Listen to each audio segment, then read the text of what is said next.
The morning sun bathed the landscape in warm, golden light as birds flitted about, singing their cheerful melodies. Little Red Riding Hood stood outside her cozy cottage, her red cloak glowing brightly against the green of her surroundings. She held a wicker basket with a cloth folded neatly over the top, its contents brimming with fresh bread, jars of jam, and her grandmother's favorite herbal tea.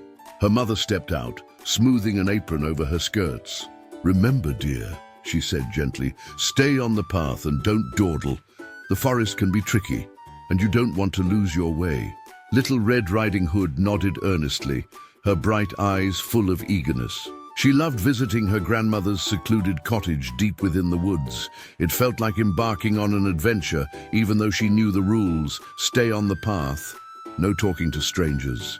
With a quick kiss on her mother's cheek, she started down the forest path. The world was alive in colors, soft blues in the sky, lush greens in the foliage, and the glimmering gold of sunlight streaming through the trees. Butterflies danced around her, and the occasional rabbit darted across her path. She hummed a cheerful tune as she walked, scanning the forest, whose dense shadows seemed to watch her every move. The forest grew deeper, darker, quieter with each step. The sunshine didn't seem to pierce the canopy as easily anymore. The calls of birds faded, replaced by the scurrying sounds of unseen creatures. Little Red Riding Hood slowed slightly and clutched her basket closer. The path winded ahead, twisting like it was unsure of its destination. It was then she heard the voice. Smooth and curious, it came from behind a bush. "Good morning, little girl, and where might you be going?" Red hesitated.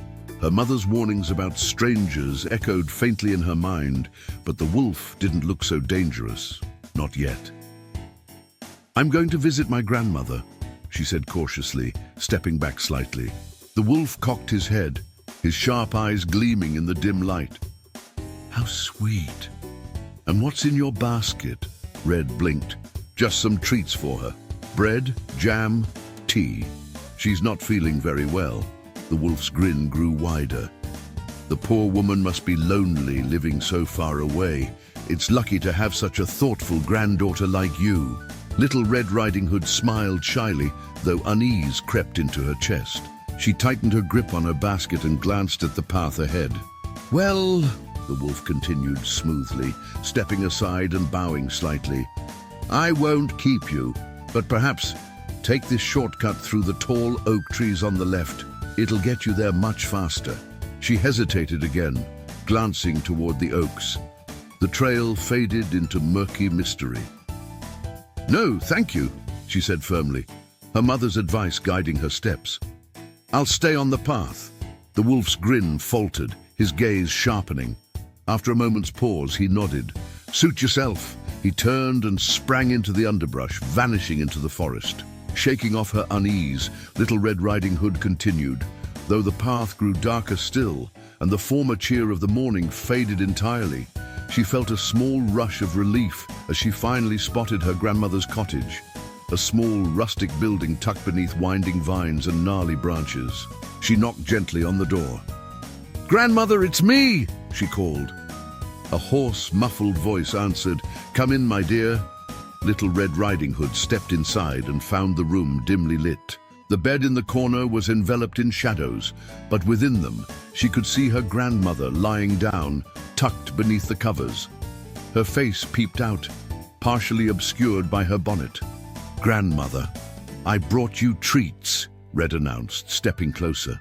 "How kind of you, dear," came the raspy reply. "Set them aside and come closer.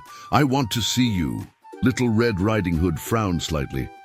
"Grandmother, are you feeling all right? Your voice sounds different." "I'm just under the weather, that's all. Come closer." She obeyed hesitantly and set her basket down near the foot of the bed before studying her grandmother's features more closely. "Grandmother, why are your eyes so big?" she blurted. "All the better to see you with, my dear." "Grandmother, your ears, they're so large." "All the better to hear you with." "And grandmother, your teeth, they're sharp." "All the better to eat you with." With a deafening snarl, the wolf leapt from the bed, his disguise cast aside. Red shrieked and stumbled backward as the wolf advanced toward her, clawed paws reaching. Before he could strike, the door burst open, and the woodcutter stormed in, axe in hand. With a loud roar, he drove the wolf back. The frightened animal darted through the open window, disappearing into the depths of the forest. Red's heart raced as the woodcutter turned to her. Are you all right, young lady? She nodded shakily. Yes, thank you. Grandmother was discovered unharmed, bound and hidden in the wardrobe, where the wolf had stashed her earlier. The three of them shared the treats kindly, but Red couldn't shake the lesson she'd learned. The next time she visited the deep woods, she'd be careful to follow the path, avoiding detours and wolves.